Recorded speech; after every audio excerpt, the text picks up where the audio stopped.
Welcome to another episode of the Popcorn People Podcast. I am your host, Ricky Valero. On today's episode, we have a fun one for you. But before we dive in, I got my co-host here, Mr. Don Fisher. How are you today, bud? And I'm good, man. You know, it's Dragon Con weekend. I ain't there, but it's also college football kickoff weekend. Uh, Watched a couple games. My squad won on Friday.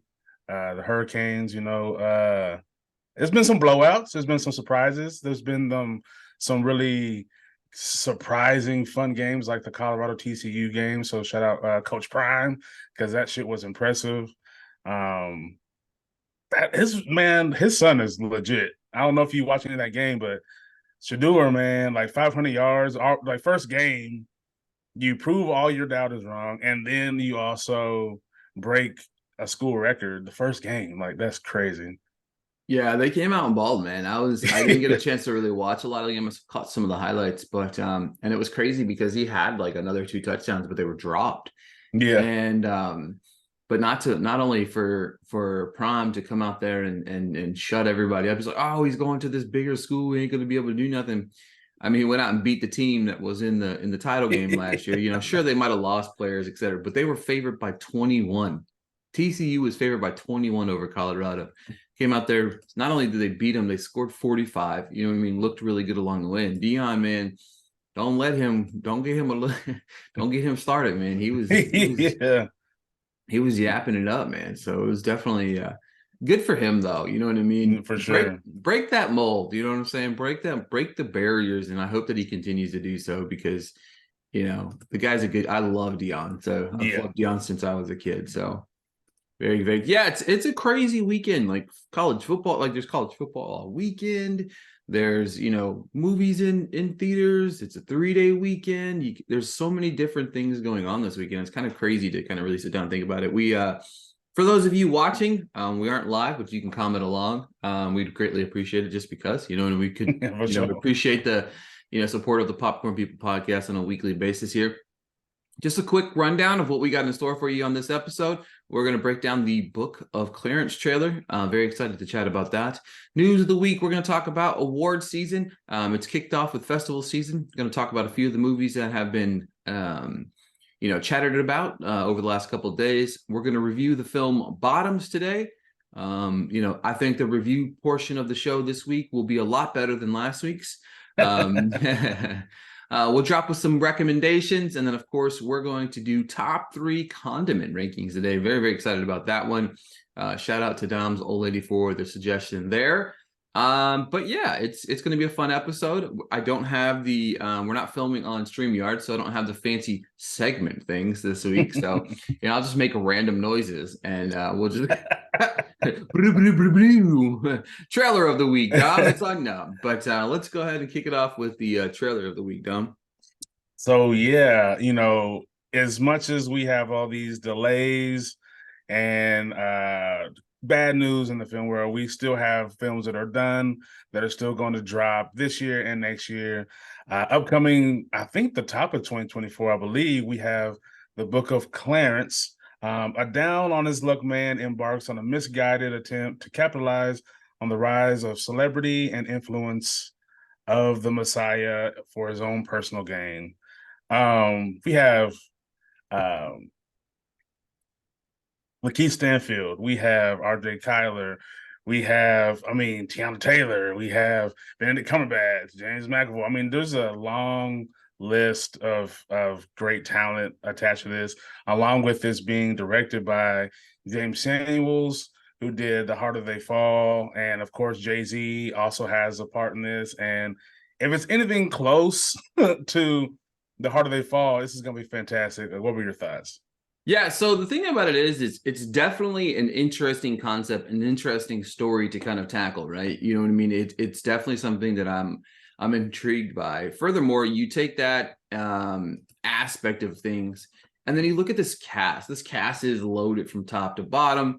Very excited for Lakeith Stanfield. Anything that he does, we're seated. We were talking about that. Haunted Mansions, one of the most underrated, underappreciated films of the summer, in my opinion. Was it great? No, but it got overshadowed by Barbie Hammer, you know what I mean? Like that entire thing kind of has run its course for quite some time now, and it's kind of really taken over the world. But obviously the insane budget didn't help that movie either. But Right.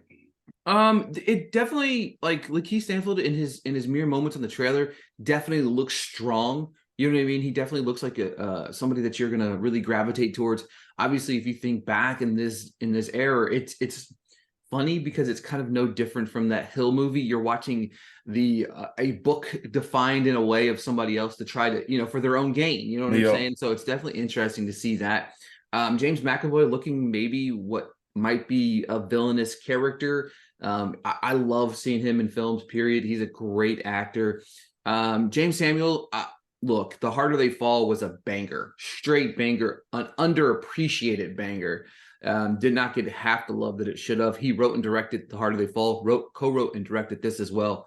Look, I don't know how, the trailer, it sold me. You know what I mean? Like that's the job of a trailer. I'm not a trailer guy, never have been. I watch more trailers just because Dom makes me now. But but no, this does look good, and it sold me on the idea of what this film's bringing, because the story, it might be a little hokey, but I do think that this might be in the hands of somebody that might not Hollywoodize it as much as everybody else does.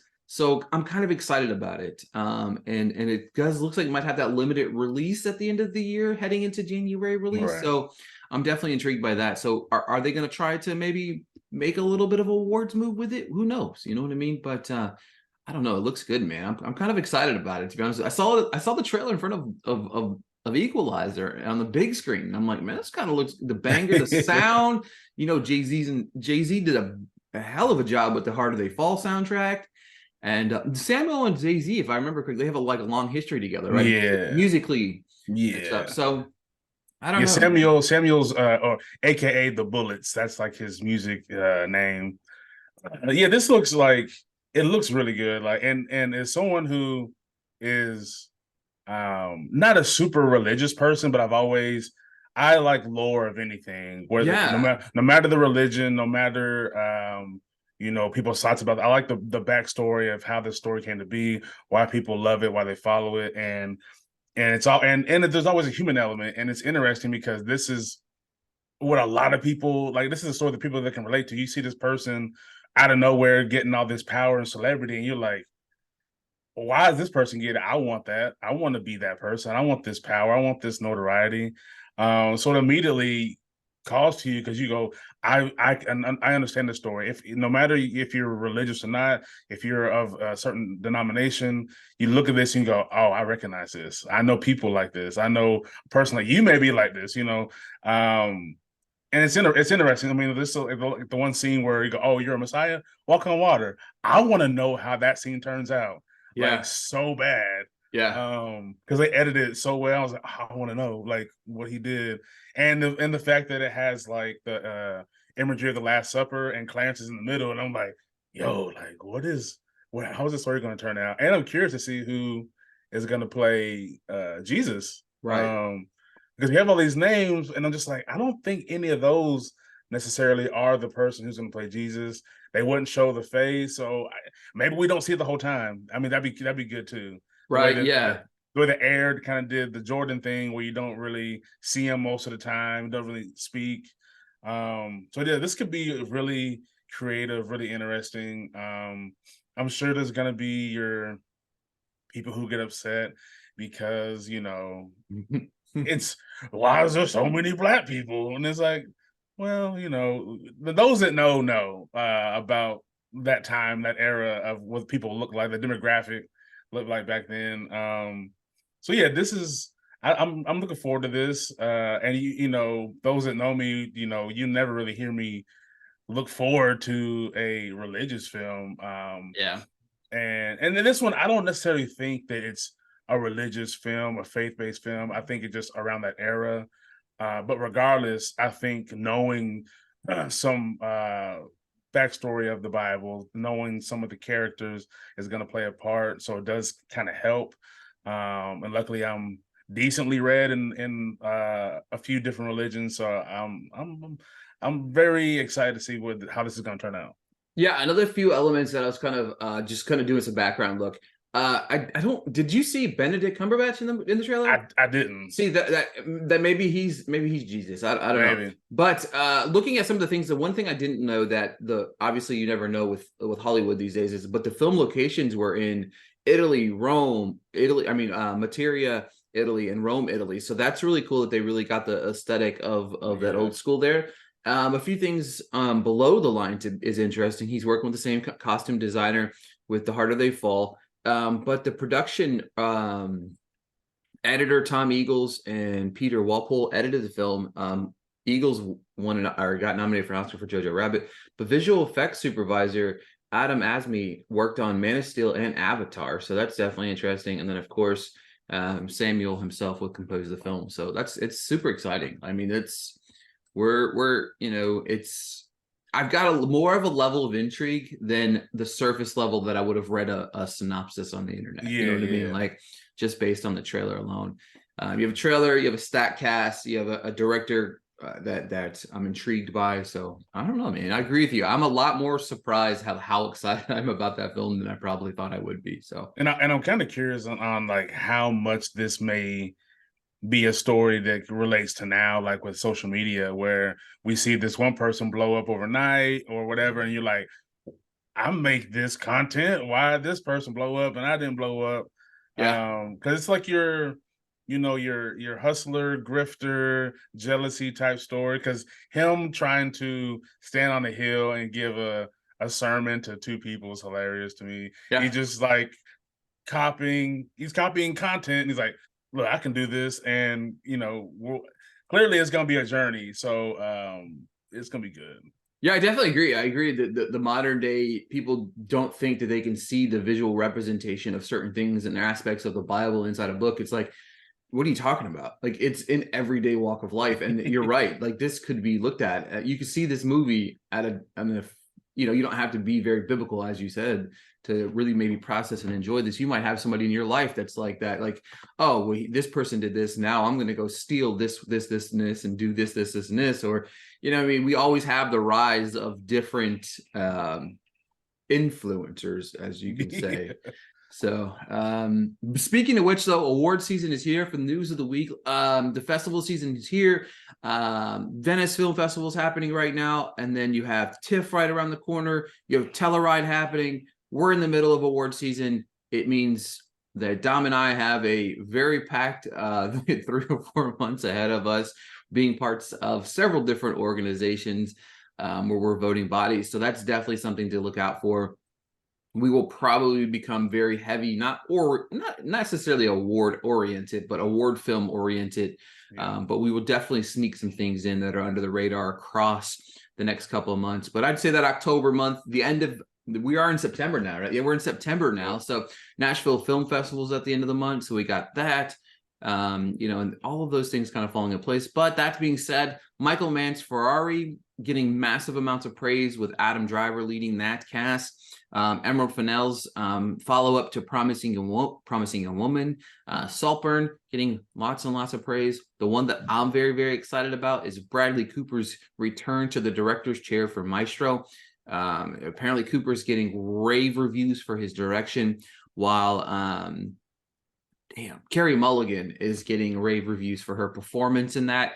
Yorgos Lanthimos is Poor Things is getting massive rave reviews across the board, with everybody saying that Emma Stone's performance is her best to date. Apparently it's crazy, wild, and very sexual, as everybody in this world is getting so sensitive to the sexual things that are happening in theaters these days. Maybe that's a different topic for a different day for us on this podcast. Maybe that'll be a new segment here in the near future, because that to me that ruffles my feathers all by itself. Like, if you don't want to, if something has that in it, just don't go see the movie. But yeah, I'm excited for all of those movies. Bradley Cooper, I felt like was robbed quite a bit back in the A Star Is Born year. That was the year before I joined the Music City Film Critic Association. So this was, I didn't get the chance to, throw my weight down in any of the critics groups that I'm in, but I'm excited for Maestro and see what's in store. Dom, is there anything this fall that you have your eyes on, that you're kind of, any of the movies that I mentioned maybe, or anything like that? Man, anything with Emma Stone, I'm very interested. Like, she she can do it seems like she can do anything, whether it's drama, whether it's musicals, whether it's comedy, and the fact that I feel like she's becoming one of those actors that, um not to compare her to Denzel, but they're very picky on what they choose to do. Yep. They might lay low for a year or two, maybe three, and then they hit you with something. You're like, oh shit, I've been missing this person on screen.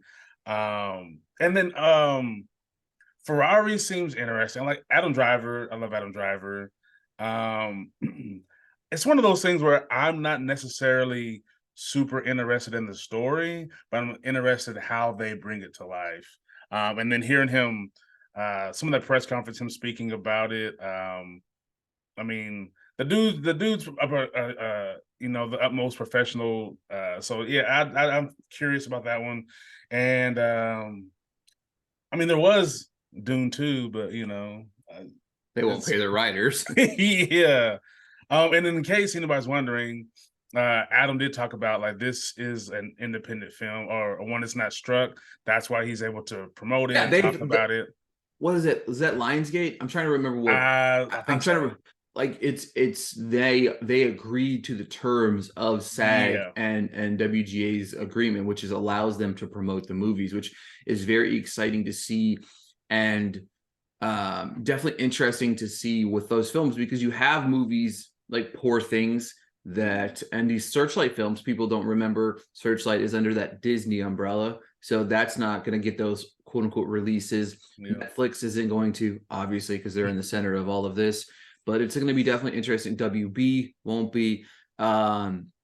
It's definitely interesting. Like just I mean, at the end of the day, I really want to have a fruitful award season. So just pay your fucking writers, pay I your know. actors. Like, I'm really curious to see um how this holds up with voting across the board, because a lot of us critics and journalists, we're friendly with some of these directors and writers and actors, and there is a somewhat of a trickle down that comes towards us, and we want them to get paid, because it affects what we do. We can't do interviews, we're not going to get as many screenings and all this stuff happening. So it's like there might be movies that win that people are surprised by, because if there's enough push of a internal voting process, people go like, man, fuck them, we're not voting them, like they don't want to pay nobody, that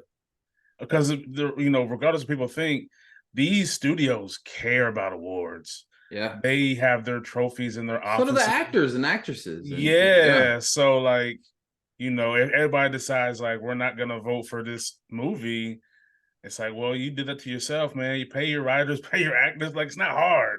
Y'all got billions of dollars to play with. Yeah, it's just like sit at the table, have the grown folk conversations, let a little bit of this money go. There's no reason why some of these guys need to be taking home 60-70 million dollar bonuses every year. And Yeah. for what? You know what I mean? Like, for Yeah. what? Yeah. Like it's insane to me. I'm really hoping that something comes to fruition, because we've got a great fall season, great fall films. I mean, we didn't even talk about Killers of the Flower Moon, which is Right. coming out middle of October. Very excited about that. The Killer, David Fincher's latest. Fincher is one of my favorite Oh directors. yeah. That's the one So with Fassbender. yeah, so very, very, Yeah. very excited about that. You know, September doesn't exactly have the strongest of releases out this month. It is kind of a light month. We had Equalizer 3 this past week, which, I mean, briefly, I'll just say I wanted to go see that movie to see Denzel kick ass and take names. I went to the movie and saw Denzel kick ass and take names. So I mean, I enjoyed it. But The Nun 2, Big Fat Greek Wedding 3, Expendable. Look, I'm not gonna lie, I'm very excited about the Expendables. Expendables, I'm very excited about Expendables 4 for no reason other than I hope Right. it's just stupid as hell. The two that I would point out, Hunting in Venice, I'm not exactly super excited for, but also I know we're going to see this Wednesday. We have a screener for this on Wednesday. Very interesting that we're getting a screener Wednesday. It is a full week and a half before the film comes out, so that could be telling of the film. But Saw comes out September 29th. I'm very, very excited about that. So It's going to be an interesting few months for us. Excited to see, and of course, all of the hidden gems that we always typically find in between there. But that being said, let's jump right into our movie review of the week, Dom. Yeah, so this week we went to an early fan screening of Bottoms. I know you've probably heard some buzz, seen some trailers. I know it's one of the I posted a clip on my Instagram as one of the most viewed clips I've posted on there. But you have unpopular friends PJ and Josie start a high school fight club to meet girls and lose their virginity. They soon find themselves in over their heads when the most popular students start beating each other up in the name of self-defense. Rachel Sennett, I can never remember how to pronounce her last name. Derby, Adebri, Io Adebri. So these are two of the hottest stars rising right now. They just so happen to be best friends, and that makes it that much better. Um, what were your thoughts on the film? Man, look, so there was a active like love for me to want to go see this film for one reason and one reason alone. Emma Seligman, she wrote and directed Shiva Baby. Shiva Baby was one of my favorite films of 2020. It sat in my top 20 that year. Obviously, that film, just like this film, starred Rachel Sennott.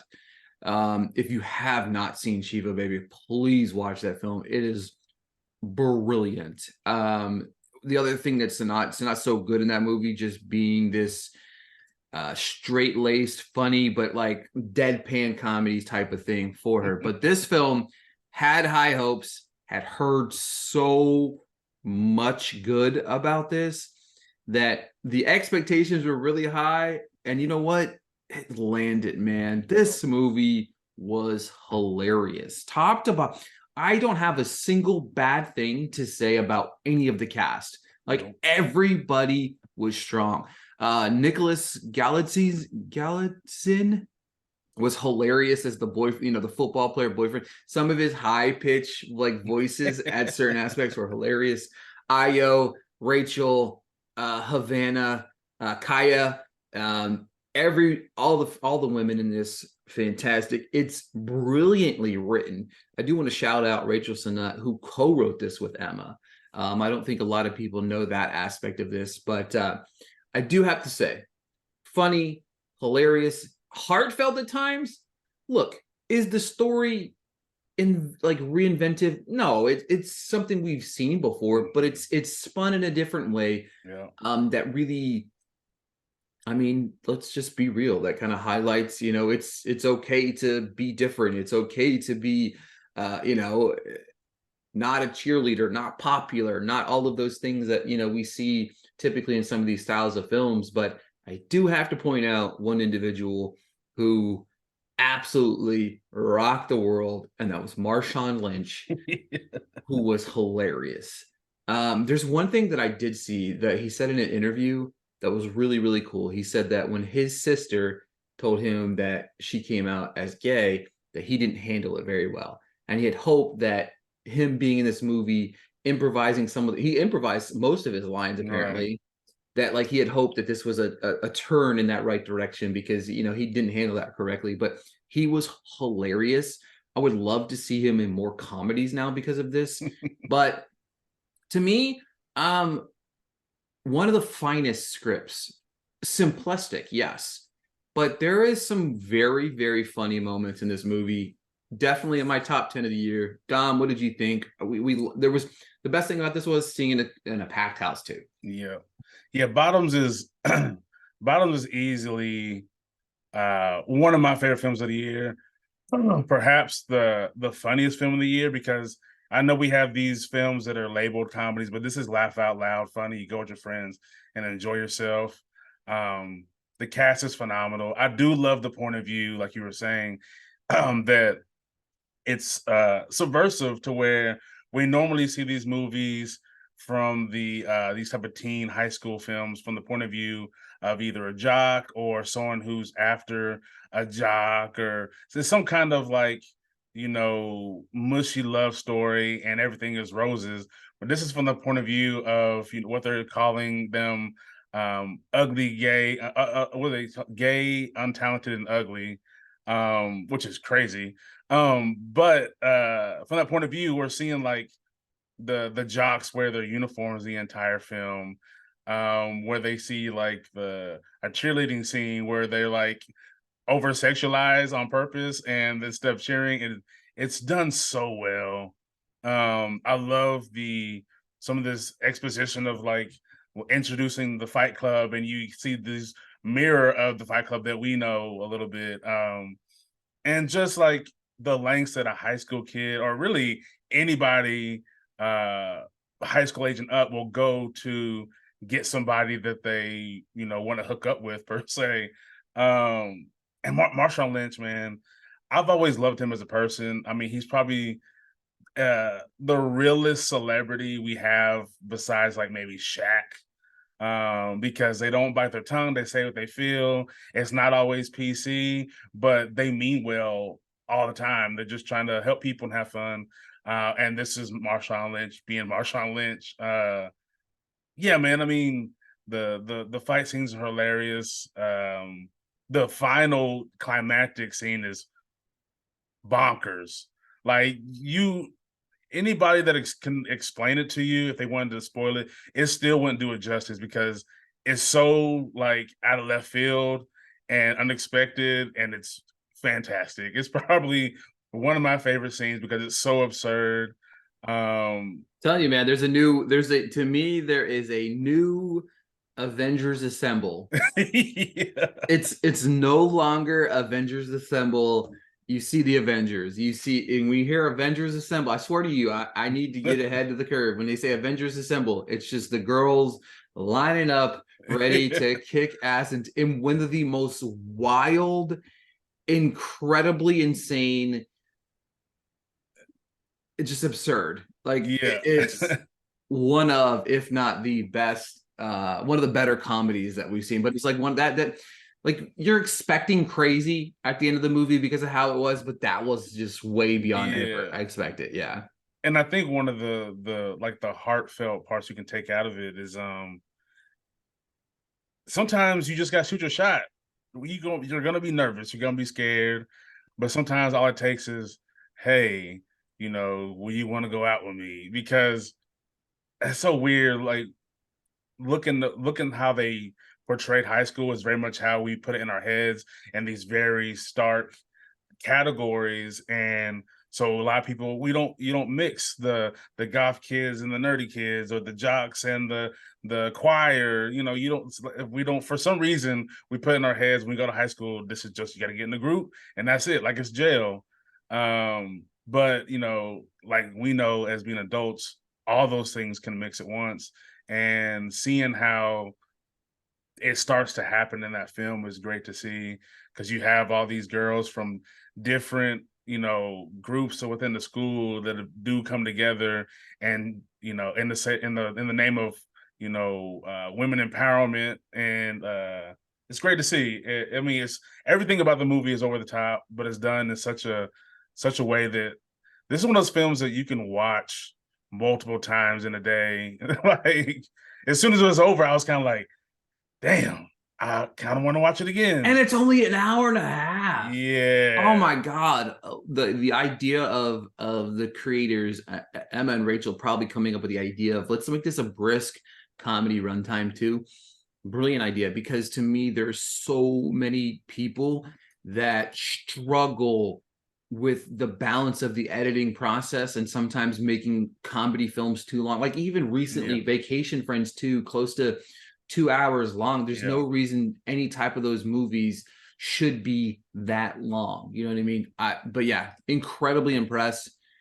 I would be surprised if it doesn't make my original screenplay list, at the end of the year, because it's definitely, you're right. The thing about it is that you said is that's spot on about the film, is that divide of how absolute bonkers it is, but how absolute authentic it is at the same time. like there's that healthy balance that's not easy to do, and they do a fantastic job of it. So yeah, I loved it, man. Loved it so much.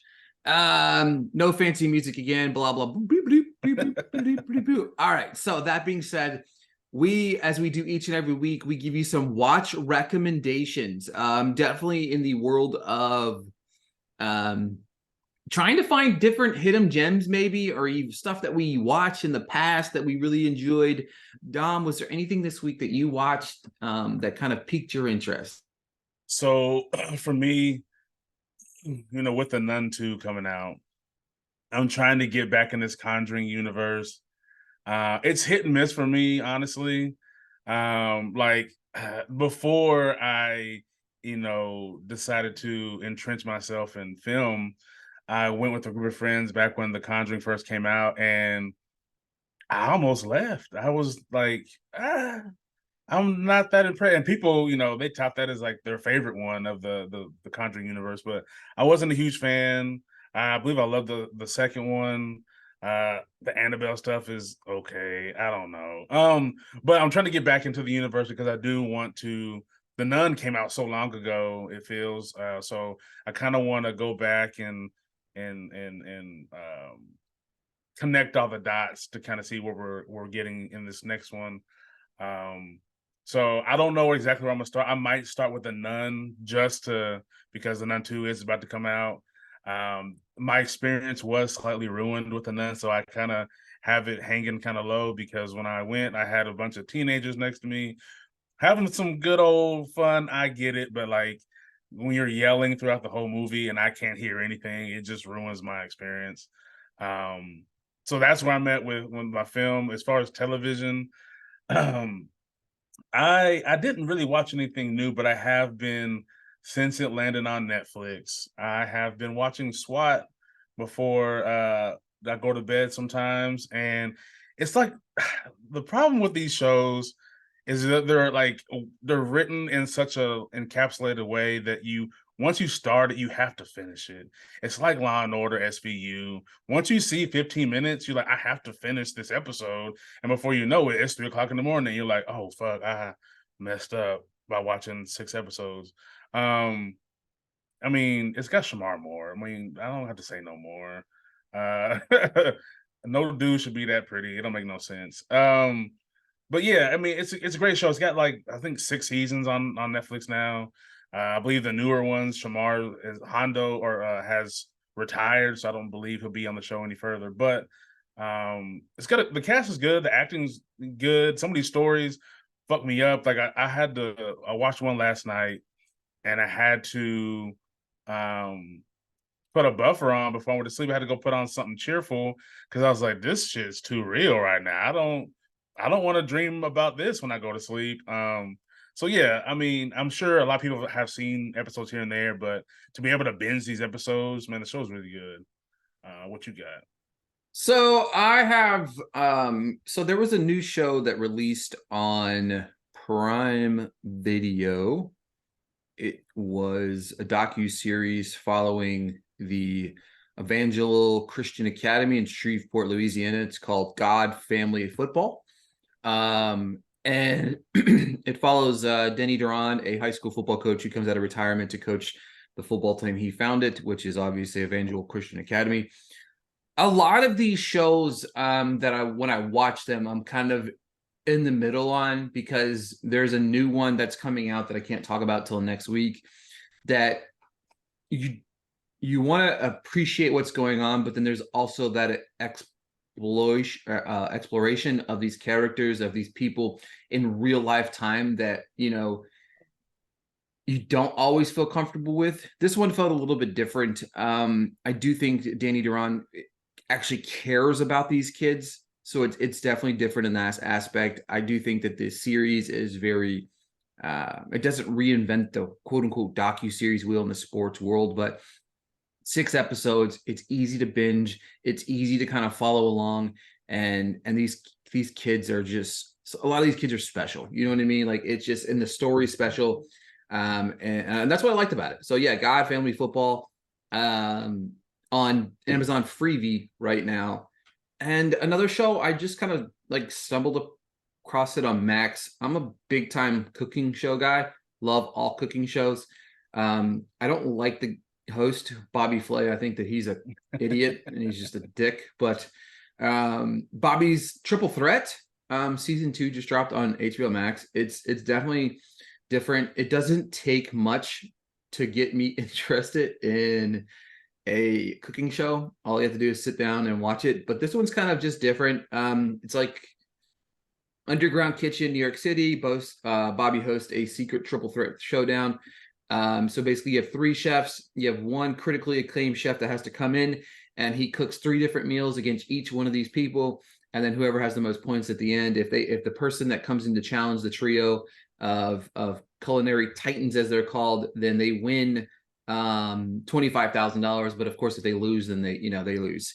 But definitely interesting on HBO Max. I binge watched like 3 or 4 episodes the other day, because sometimes when you watch as much as we do, you want to turn something on that just shuts your brain off. And this was a very good shut my brain off type of show. So I really liked it. It's Bobby Flay's Triple Threat.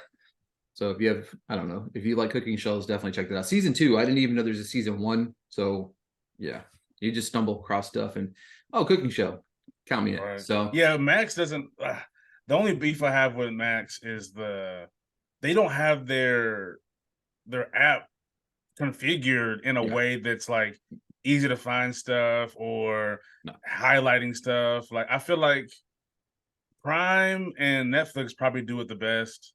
Max has to do better. I don't know what. Yeah, it looks so like it's too minimalistic. Like very much so. It's crazy. Yeah, the only reason I stumble across certain things on there is like when it says new episodes. And like I'm not like, it's hard I don't want to go out of my way to have to search for everything that I see. And that's exhausting with their app. Yep. All right. So as we do each and every week, we're going to end the show by giving our what the rankings, or the random rankings that we've been doing. This week's episode, we're going to do top 3 condiment rankings. Don, I want you to just kind of give us maybe a few that might have just missed the cut here. So I have some honorable mentions would be like honey mustard, barbecue sauce, and then even though one of these types of sauces is in my top 3, but your kind of kitchen sink sauces where you go, I need something new. Let me conjure up a little that's the kind of stuff I like to do. But yeah, those 3 would be in my honorable mentions. All right. That being said, let's hear your top 3 condiment rankings. All right. Number 3, we have Wahlburger sauce. I'll read off what it is and exactly what's in it in a minute. Number 2, I have hot sauce. To be specific, it'd probably be Cholula. And number 1 is ranch. It's either going to be Wingstop ranch or it's going to be Hidden Valley. Anything else is subpar. What you got? Yeah, so for me, coming in at number 3 is going to be the Chick-fil-A. I love that they bottled this up now. The Chick-fil-A Polynesian sauce. It's the best sauce, period, now that you can get it. I was like, this is an easy way to go because you can get it in a bottle now. You know what I mean? I'm a big ranch guy. It's number 2. Specifically, the best ranch you'll ever have comes from Jet's Pizza. And the reason I say that is because they make their own ranch, but they get their buttermilk style ranch stuff from a place up in like Wisconsin, and they have an exclusive deal that they're the only place that can buy from this ranch, from this place. So I'm telling you, you can buy the stuff in the bottles. I'm telling you, it's the best ranch I've ever had in my entire life. It's so good.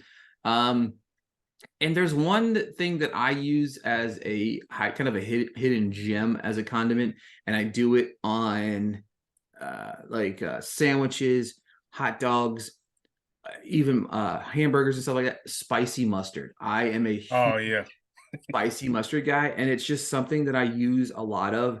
And there's a boar's head spicy mustard with kind of horseradish hint that I use for everything. It's absolutely delicious. I'm also with you there too, because like there's so many different aspects of things that you could do. Like I do like a hot sauce, ranch, ketchup, make sure you just Yeah, throw yeah. some shit together and make it happen. You know what I mean? But what else you got? So with that Wahlburger sauce, I did a good chunk of my growing up in Utah, and in Utah, fry sauce is like, well, at least when I was growing up, was like the biggest thing. It was everywhere, and you could only really get it at like McDonald's. So that's kind of what I was like, what is in this? And the base is like, ketchup and mayonnaise. So of course, that's when I started kind of mixing things. The Wahlburger sauce is ketchup, mayonnaise, sriracha, sauteed onions, and parsley. It is fantastic. It's a newer try. We bought it at Aldi, and we were like, "Holy shit! Like this is amazing!" And now it's a staple in the fridge. Um, it cuts out on me having to do the mixing myself. Exactly. But it's fire though, super fire. It's crazy.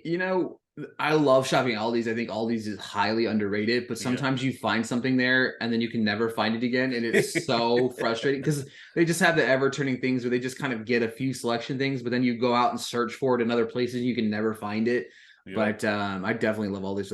I got to try the Wahlburger. I haven't had it yet. So I've definitely got to give it. Yeah, I've got to definitely give it a try. I do think that, man, condiments are so important. You know what I mean? There's so many different layers of it. Big like Chick-fil-A. I think Chick-fil-A had the sweet and sriracha sauce that they have. I have a bottle of that in my fridge right now, actually, too. It's really good. But yeah, man, there's nothing better than a good something that can take your whatever you're eating another level. You know what I mean? Yeah, and it also can help. I Yeah, mean, if you overcook your chicken and you got some sauce, it's gonna fix it a little bit. You got a exactly. dry ass burger, that sauce is gonna fix it. If you had a cookout, you know what I mean? If somebody cooking some Oh, shit, you know what I mean? Like, I'm gonna pull that shit out of my pocket, squeak, squeak. You know what I mean? Like, yeah. And I mean, look how many women talk about carrying hot sauce in their purses in a bag because hey, go to my house and the food ain't great. Like, let me little. Oh no, exactly, it's no, I just need a little hot sauce. Sorry. Um, exactly. yeah, and then you get something as versatile as ranch that goes on salads and it's good with fries and chicken and it's crazy. And to think that at one point in our lives as kids, we thought only ketchup could go with burgers, only mustard could go with hot dogs, and then you're like, wait, I can put this on anything I want to. Yeah. Mind blown. Yeah, it's rare that I'll use just ketchup for French fries now. You know what I mean? Right. Like if I have just ketchup or if I'm just in a rush or whatever, I'll do that. But a lot of the times, like Chick-fil-A or something, if I go to Chick-fil-A, I'm not dipping the Chick-fil-A, fries in ketchup. I'm dipping them in their sauces. Speaking of which, real quick here, speaking of food, I tried the new honey pepper Oh, the pimento pimento. cheese Chick-fil-A sandwich. Not great, Bob. Somebody told me that you should order the spicy chicken sandwich as it instead of the regular. I didn't love it. I thought I don't know if I really like pimento cheese. I don't know if I've ever really had pimento cheese. That wasn't really the issue. It didn't feel like there was a solid mixture of what I thought maybe it would be. And it wasn't very good. Like I think I get like a 5 out of 10 or something like that when but it's just not great. Like people I were think talking it they're up. I think they're trying to chase the trends without copying it completely. Because I know the trend for a while was like take a chicken sandwich, you pour the sriracha, shake it up, Yeah. and then you put the macaroni and cheese and buffalo sauce on top. So I feel like they know what they're trying to do, but they're like, we don't want to have to pay this person possibly, or everybody like, oh, you stole so and so's idea. They're trying to avoid that at all costs. It looks like. To me, Chick-fil-A, just stick to what you're doing. Yeah, We'll create whatever we want on our end. Just keep making your fucking food. That's all we're there yeah, for. There's no need yeah. for you to do anything creative or different. Just make the sandwiches the way you always do.